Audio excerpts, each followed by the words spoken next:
Hello friends, आज की video हमारा स्पेशली ब्रेक ऑयल के ऊपर। ब्रेक ऑयल हर एक गाड़ी में पड़ता है, भले आपकी डीजल कार हो या फिर पेट्रोल कार, लेकिन ब्रेक ऑयल पड़ता है तो उसको टॉपअप भी करते हुए आपने देखा होगा। भले आप सर्विस सेंटर पे सर्विस कराने जाओ या फिर और भी कुछ काम कराओ, ब्रेक ऑयल कम होता है और टॉपअप कर देते हैं, जबकि आपकी गाड़ी तो ब्रेक ऑयल कंज्यूम ही नहीं करती। तो आखिर वो ब्रेक ऑयल जाता कहाँ है? लेकिन इस तरह से ब्रेक ऑयल टॉपअप करना बिना चेक किए खतरनाक भी हो सकता है आपके ब्रेक सिस्टम के लिए। आज की वीडियो में सारे इंपॉर्टेंट पॉइंट क्लियर करूंगा। ब्रेक ऑयल से जुड़ी हुई कुछ खास चीजें जो आपको पता होनी चाहिए एज ए कार ओनर, वो आपको आज की इस वीडियो में बताऊंगा। तो चलो वीडियो स्टार्ट करते हैं। आज जो मैं गाड़ी में काम कर रहा हूं वो गाड़ी है Hyundai grand i10 1.2 litre petrol engine.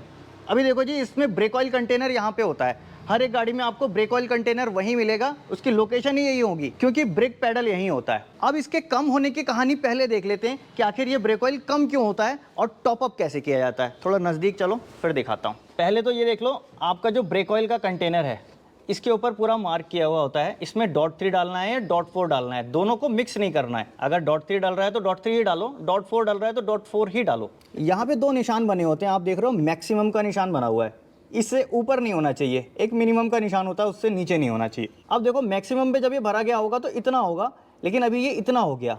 अब मैंने आपको बताया कि गाड़ी ब्रेक ऑयल कंज्यूम नहीं करती, तो फिर ये कम कैसे हुआ? कम होने का रीज़न वो दिखाता हूँ मैं आपको। पहले जो नॉर्मल से रीज़न है वो बता देता हूँ। देखो, ये लगा हुआ है आपका ब्रेक कैलिपर और यहीं पे वो लाइन आती है ब्रेक ऑयल की। इसमें ब्रेक ऑयल चलता है और इस ब्रेक ऑयल को प्रेशर से जब दबाया जाता है तो ये पिस्टन बाहर आता है। ब्रेक पैड्स होते हैं, ये ब्रेक पैड्स, इसको धकेलते हैं डिस्क की रूटर की तरफ और ये रूटर से ऐसे ब्रेक पैड चिपकता है, तभी आपका ब्रेक लगता है। ब्रेक ऑयल का काम सिर्फ इसको धकेलना, जब आप रिलीज़ करोगे तो फिर वापस हो जाना, धकेलना फिर वापस हो जाना। अब इसमें कंज्यूम होने जैसी कोई बात नहीं है कि ब्रेक ऑयल कंज्यूम हो जाए, लेकिन जब आपके ये ब्रेक पैड, इसकी थिकनेस कम होने लगेगी, यानी ये घिस के कम होने लगेगा, थिकनेस कम होगी, सीधी सी बात है, ये ज़्यादा अंदर दबेगा, पिस्टन थोड़ा सा ज़्यादा बाहर निकलेगा, ऑयल थोड़ा इधर आ जाएगा, लेकिन वो बहुत थोड़ा होगा। ऐसा नहीं कि आपने सर्विस कराई थी अभी और 5000 किलोमीटर चलने पे ही ब्रेक ऑयल का लेवल नीचे हो गया, बिल्कुल भी नहीं होगा। ब्रेक पैड कम से कम भी तो 40,000 किलोमीटर तक आराम से चलते हैं, ठीक है, 30-40,000 किलोमीटर। अब उससे पहले इतना लेवल कम हो रहा है तो वो ध्यान देने की बात है। क्या ध्यान देना है वो बताऊँगा, लेकिन इसके अलावा भी एक रीज़न होता है ब्रेक ऑयल कम होने का। अभी ये जो सिस्टम लगा हुआ है, रियर ब्रेक का सिस्टम है, ये ब्रेक शू है और मोस्टली कार में रियर में ड्रम आते हैं। कुछ गाड़ियां ऐसी हैं जिनमें अभी चारों में डिस्क ब्रेक आने लगे हैं, तो उनमें अलग बात है, बट जिसमें ये ब्रेक शू लगे हुए हैं उन गाड़ियों में देखो, ब्रेक शू है, जैसा वहाँ ब्रेक पैड था वैसा यहाँ ब्रेक शू होता है। इसके ऊपर कुछ ऐसा लेदर मटेरियल मिक्सचर होता है और इस तरफ भी ऐसा ही होता है। ये लगा हुआ है आपका वो ब्रेक सिलेंडर और इसके पीछे से आ रही है वैसे ही प्रेशर की ब्रेक की लाइन। इसमें भी ब्रेक ऑयल आता है, पिस्टन के अंदर प्रेशर बनता है। अब ये दोनों तरफ से एक्सपांड होता है इस तरह से। जब ये ऐसे बढ़ता है बाहर की तरफ, तब ये ब्रेक बाहर बढ़ते हैं और इस ड्रम के साथ चिपक जाते हैं, आपकी गाड़ी में ब्रेक लग जाता है। अब जैसे कि वहाँ ब्रेक पैड घिस रहा था, वैसे ही यहाँ पर ये ब्रेक शू घिसते हैं। जब ये ब्रेक शू घिस जाएंगे, इसकी थिकनेस कम हो जाएगी, तो इस सिलेंडर को ज़्यादा बाहर निकलना पड़ेगा। बस उस कंडीशन में आपका ब्रेक ऑयल और एक्स्ट्रा आएगा। अब वहाँ पे ब्रेक ऑयल का लेवल कम हो जाएगा, लेकिन इतना भी नहीं होगा कि मिनिमम से भी नीचे चला जाए, इतना भी नहीं होगा। और इन ब्रेक शू की लाइफ काफ़ी ज़्यादा होती है, 50-60 हज़ार किलोमीटर तक कुछ भी नहीं कहते। कुछ लोग तो लाख किलोमीटर पर भी चेंज कराते हैं। बाकी डिपेंड करता है आपकी ड्राइविंग के ऊपर, आप ड्राइविंग कैसी करते हो। अब देखो, मेन मुद्दे की बात कि ब्रेक ऑयल कम होते हैं, इसको टॉपअप कर देते हैं सर्विस सेंटर पे। कोई चेक नहीं करता कि ये ब्रेक पैड खत्म हो रहे हैं या फिर ब्रेक शू खत्म हो रहे हैं, कोई चेक नहीं करता। जबकि होना ये चाहिए कि अगर ब्रेक ऑयल टॉपअप करने की नौबत पड़ रही है तो आप दोनों चीज़ों को पहले चेक करो, एक्चुअल में कहीं इसमें घिसावट तो नहीं है, कहीं ऐसा तो नहीं कि ये पूरे हैं और फिर भी ब्रेक ऑयल कम हो रहा है। अब इसके बाद देखो, लीकेज बहुत ज़रूरी होता है टेस्ट करना, अगर ब्रेक ऑयल फिर भी कम हो रहा है। ब्रेक सिलेंडर है, ये ब्रेक मास्टर सिलेंडर लगा हुआ है और ये ठीक लगा होता है आपके ब्रेक पेडल के पीछे। इसकी लोकेशन हमेशा यही मिलेगी आपको, ब्रेक पेडल के पास। इनके जॉइंट्स चेक करने होते हैं, कहीं लीकेज तो नहीं है। कहीं अगर लीकेज दिख रही है तो उसको चेक कराना है, लेकिन लीकेज अगर कहीं दिखेगी तो ब्रेक पेडल स्पंजी होगा, डाउन होगा, ब्रेक अच्छे नहीं आएंगे, थोड़ा सा भी कहीं लीकेज हुआ तो। उसके बाद ये पिस्टन से भी लीक कर सकता है।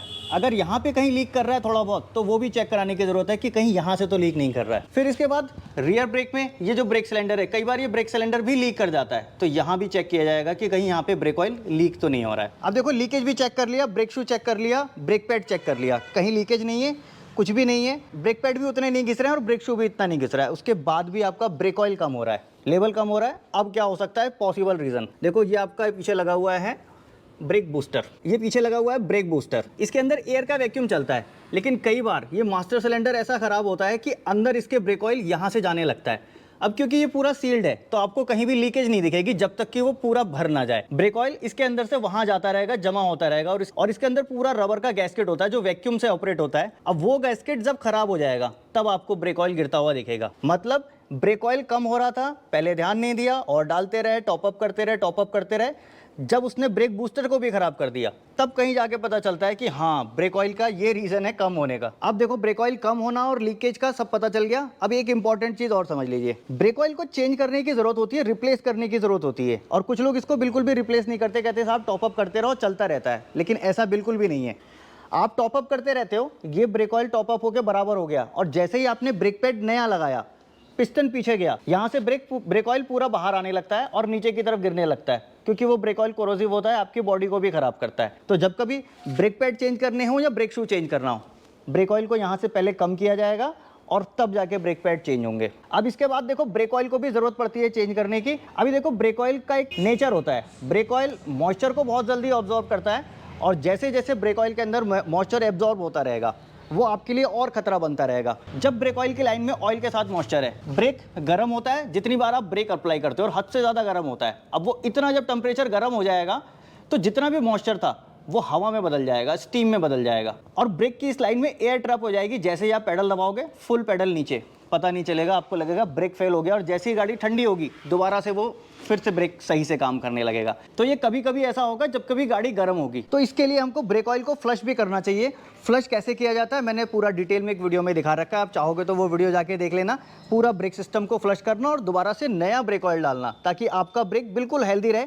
जहां पे आपने ब्रेक लगा दिया वहीं पे गाड़ी रुक जाए, कितना भी ब्रेक गर्म क्यों ना हो जाए, एयर उस लाइन में ट्रैप ना हो। अब क्योंकि ये ब्रेक सिस्टम बहुत ही इंपॉर्टेंट पार्ट है आपकी कार का, अगर ब्रेक नहीं है तो समझ लीजिए फिर क्या हो सकता है। और ब्रेक ऑयल में थोड़ी सी लापरवाही की गई तो कहीं आपको ब्रेक फेल का भी सामना करना पड़ सकता है और भी बड़ी दुर्घटना हो सकती है। इसलिए मुझे लगा कि आज की इस वीडियो में आपको इस ब्रेक ऑयल का इंपॉर्टेंट रोल बता देना चाहिए और कम होने के कारण भी बताने चाहिए। तो मैंने आज कोशिश की थी ब्रेक ऑयल के बारे में आपको अवेयर करने की, उसके कम होने का रीज़न और उसके खराब होने के कारण। अगर कभी हो जाए तो कैसे करेंगे, सारी चीज़ें आज की इस वीडियो में बताई हैं।